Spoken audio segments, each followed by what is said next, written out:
السلام علیکم ورحمۃ اللہ وبرکاتہ۔ محترم دینی بھائیوں اور بہنوں اور عزیز طالبات، ہم اس سے پہلے جو ہے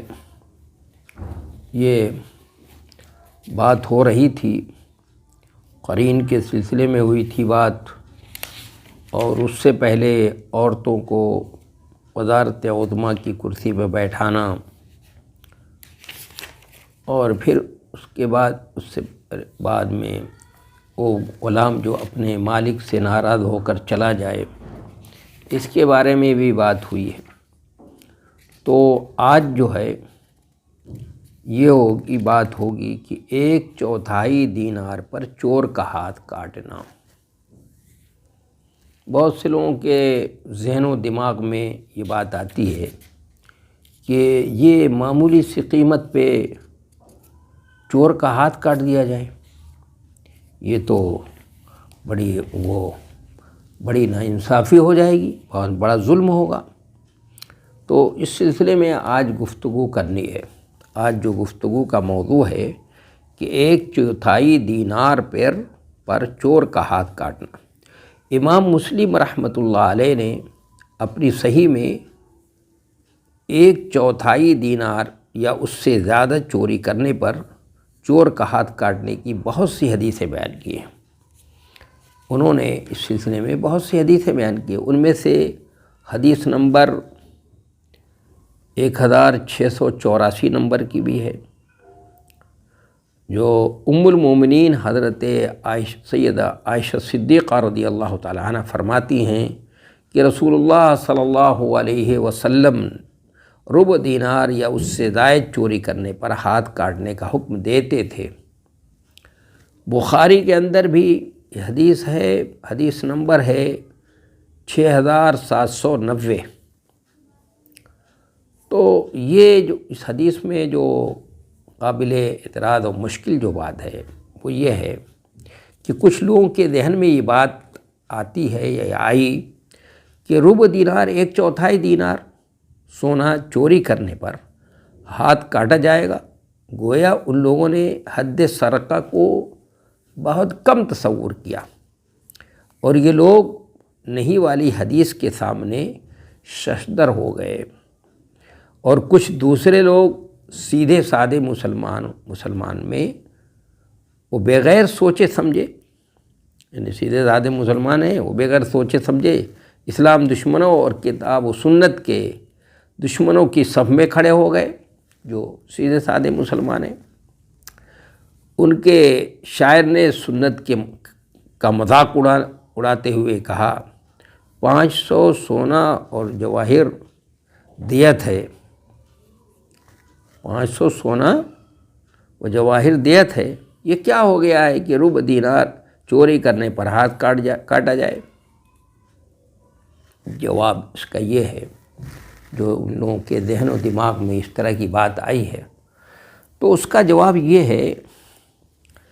کہ یہ حدیث صحیح ہے، اس کے علاوہ ایک سے زائد حدیثوں سے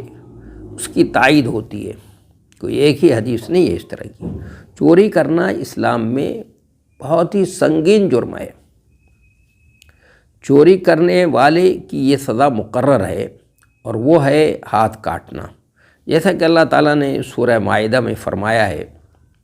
اعوذ باللہ من الشیطان الرجیم بسم اللہ الرحمن الرحیم والسارق والسارقۃ فاقطعوا ایدیہما جزاء بما کسبا نکالا من اللہ۔ چوری کرنے والے مرد اور چوری کرنے والی عورت کے ہاتھ کاٹ دیا کرو، جزاء من اللہ، فاقطعوا ایدیہما جزاء بما کسبا، جو انہوں نے کیا ہے اس کا بدلہ ہے یہ، یعنی کلائی سے ہاتھ کاٹ دیا جائے گا۔ کچھ تابعین، خوارج اور اہل ظاہر نے ظاہری آیت سے استدلال کرتے ہوئے تھوڑے اور زیادہ پر ہاتھ کاٹنے کی بات کی ہے، لیکن ہم اس حدیث سے اس آیت کو مقید کرتے ہیں جو قرآن کی اجمال کی وضاحت کرتی ہے، اس کے مطلق کو مقید کرتی ہے، یہ حدیث اس مطلق کو مقید کرتی ہے، اور عموم کو خاص کرتی ہے۔ ان میں سے ایک یہ حدیث ہے جو آیت کی ابہام کو دور کرتی ہے، اور اس نے حد سرقہ ربع دینار مقرر کیا ہے۔ یہ کہنا کہ ربع دینار بہت کم ہے، اس کا جواب یہ ہے کہ اس زمانے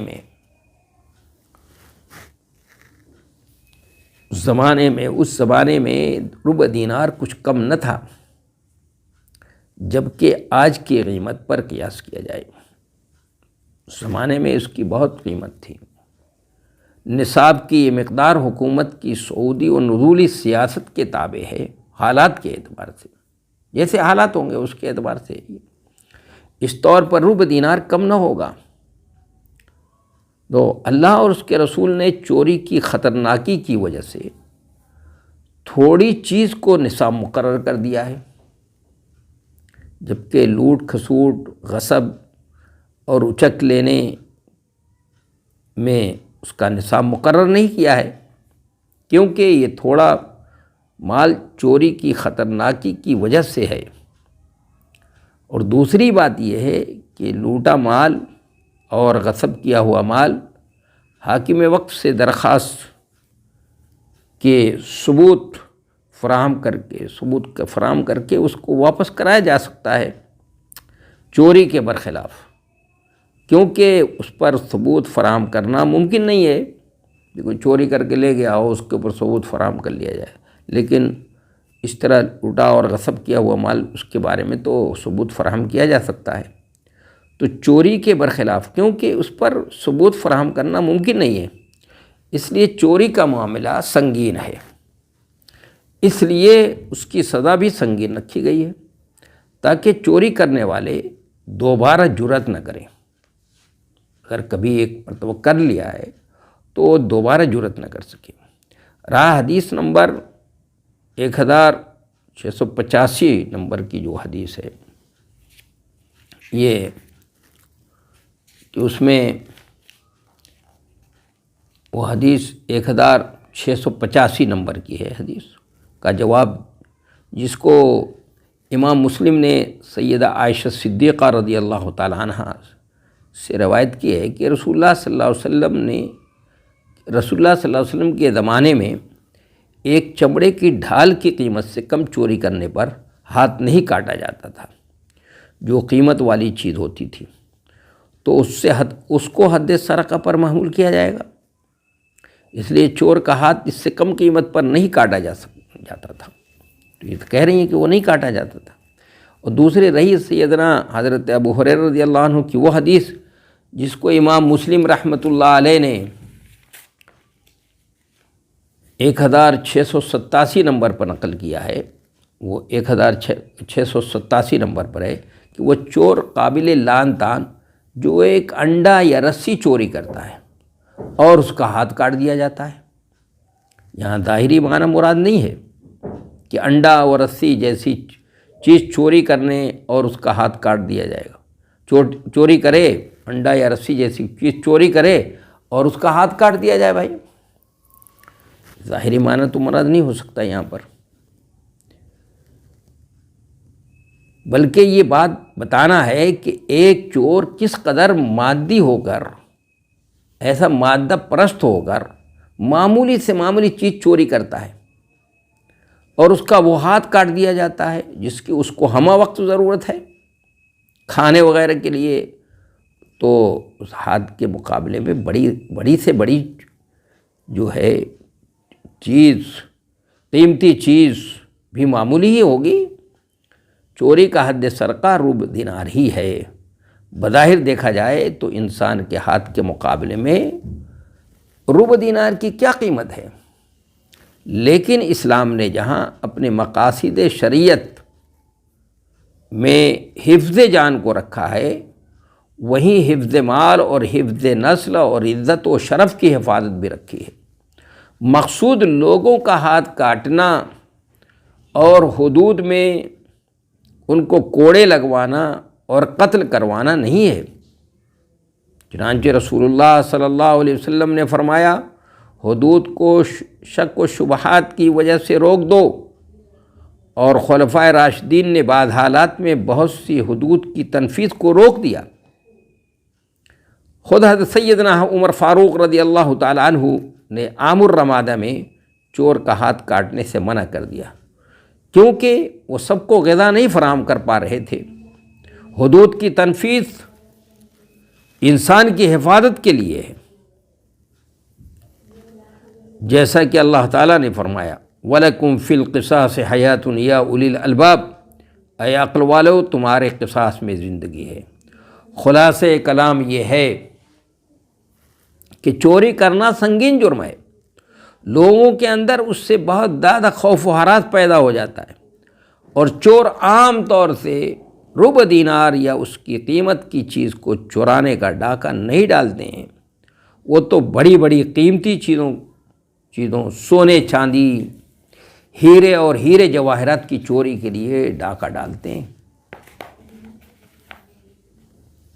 اس لیے ان کو اتنی سخت سزا مقرر کی گئی ہے، اس لیے رسول اللہ صلی اللہ علیہ وسلم نے ان کو ملعون قرار دیا ہے کہ معمولی چیز چوری کرتے ہیں اور ان کا ہاتھ کاٹ دیا جاتا ہے۔ اس لیے سمجھنا چاہیے اس کو۔ ایک دوسری حدیث ہے ہمارے سامنے کہ گوہ کھانا جائز ہے۔ گوہ ایک جانور ہے اور بڑا وہ چالاک ہوتا ہے، اس کو پہلے زمانے میں اس کو اوپر بلڈنگوں پر چڑھنے کے لیے اس کو استعمال کیا جاتا تھا۔ امام مسلم نے اپنی صحیح میں حدیث نمبر 1000، ان کی حدیث نمبر ہے 1951 نمبر کی حدیث ہے، نقل کی ہے کہ ایک شخص نے کہا اے اللہ کے رسول صلی اللہ علیہ وسلم، میں ایک ایسی جگہ رہتا ہوں جہاں گوہ بہت زیادہ پائی جاتی ہے، تو آپ اس کے بارے میں ہمیں کیا حکم دیتے ہیں یا آپ کیا فتویٰ دیتے ہیں؟ راوی کہتے ہیں مجھ سے آپ نے بتایا کہ بنی اسرائیل کی جماعت کو مسخ کر دیا گیا تھا، چنانچہ آپ صلی اللہ علیہ وسلم نہیں کھانے کا حکم دیا، آپ نے نہیں کھانے کا حکم دیا اور نہیں کھانے کا حکم دیا اور نہیں منع کیا فرمایا۔ آپ نے فرمایا اے دیہاتی، بلا شبہ اللہ تعالیٰ نے بنی اسرائیل کی ایک جماعت کو چوپایوں کی صورت میں مسخ کر دیا تھا، وہ چوپایوں کی طرح زمین پر چلتے تھے، مجھے نہیں معلوم نہیں شاید یہ وہی ہوں، میں اسی لیے نہیں کھاتا اور نہیں منع کرتا ہوں۔ صحیح مسلم حدیث 51 باب الصید فی کتاب الصید۔ حدیث میں قابل اعتراض بات یہ ہے، اعتراض کرنے والے نے جو سمجھا ہے غلط سمجھا ہے کہ گوہ وہی ہے جو بنی اسرائیل کے لوگ مسخ کر دیے گئے تھے، جیسا کہ بظاہر حدیث کے الفاظ سے معلوم ہوتا ہے۔ امام نووی رحمۃ اللہ علیہ نے اس حدیث کی تشریح میں اس موضوع سے بحث نہیں کی ہے۔ یہ بات سب کو معلوم ہے کہ گوہ کا کھانا حلال ہے، لیکن نبی صلی اللہ علیہ وسلم نے تناول نہیں فرمایا، کیونکہ آپ کی طبیعت اس کو پسند نہیں کرتی تھی، اور آپ نے اس کی وجہ یہ بیان فرمائی ہے کہ یہ جانور آپ کے یہاں نہیں ہوتا ہے۔ اور حضرت میمونہ والی حدیث میں بھی ہے کہ آپ کھانا چاہ رہے تھے، ہاتھ بڑھانا چاہ رہے تھے، تو حضرت میمونہ نے کہا کہ اے اللہ کے رسول یہ تو ہمارے یہاں نہیں ہوتا ہے، تو آپ نے اپنا ہاتھ کھینچ لیا۔ وہ بھی حدیث موجود ہے۔ مذکورہ بالا حدیث کا مفہوم یہ ہے کہ اللہ تعالیٰ نے بنی اسرائیل کو ہفتے کے دن شکار کرنے سے منع کیا تھا۔ جب انہوں نے اس حکم کو نہیں مانا اور اللہ کی نافرمانی کی تو اللہ تعالیٰ ناراض ہوا اور ان میں سے ایک گروہ کو بندر، خنزیر وغیرہ بنا دیا، جس کا تذکرہ قرآن مجید میں موجود ہے، اور سنت قرآن کی توضیح کرتی ہے۔ بہت ممکن ہے کہ اللہ تعالیٰ نے ان میں سے جن لوگوں کو مسخ کیا تھا ان میں سے کچھ لوگوں کو گوہ کی شکل میں بنا دیا ہو۔ اور یہ بات واضح ہے کہ رسول اللہ صلی اللہ علیہ وسلم پورے یقین کے ساتھ نہیں فرما رہے ہیں کہ گوہ مسخ شدہ یہودی ہی ہیں، اور یہ بھی ممکن ہے کہ اپنے صحابہ کرام کو گوہ سے متنفر نہیں کرنا چاہتے، کیونکہ یہ جانور ان کے یہاں کثرت سے پایا جاتا ہے، بلکہ وہ حالات سے چرواہوں کی وہ غذا تھی، وہ جو ہے گوہ وہ ان چرواہوں کی غذا تھی، اس کے پیچھے یہ حکمت تھی، اور آپ نے لوگوں پر شفقت کرتے ہوئے فرمایا تھا، اور نبی صلی اللہ علیہ وسلم نے اس دیہاتی کے بار بار اصرار کرنے پر فرمایا تھا، جب اس نے گوہ کے بارے میں 3 بار سوال کیا، ہو سکتا ہے کہ وہ دیہاتی اس لیے بار بار سوال کر رہا ہو کہ آپ صلی اللہ علیہ وسلم گوہ کیوں نہیں کھا رہے ہیں، تو اس نے بار بار سوال کیا،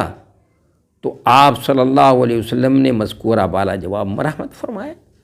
اس طرح تمام اعتراضات دور ہو جاتے ہیں، اور تمام اعتراض دور ہو جاتا ہے اور مشکل حل ہو جاتی ہے۔ اس لیے اس میں زیادہ بحث کرنے کی ضرورت نہیں، بس آج جو ہے اسی پر بس کرتے ہیں۔ وآخر دعوانا ان الحمد للہ رب العالمین۔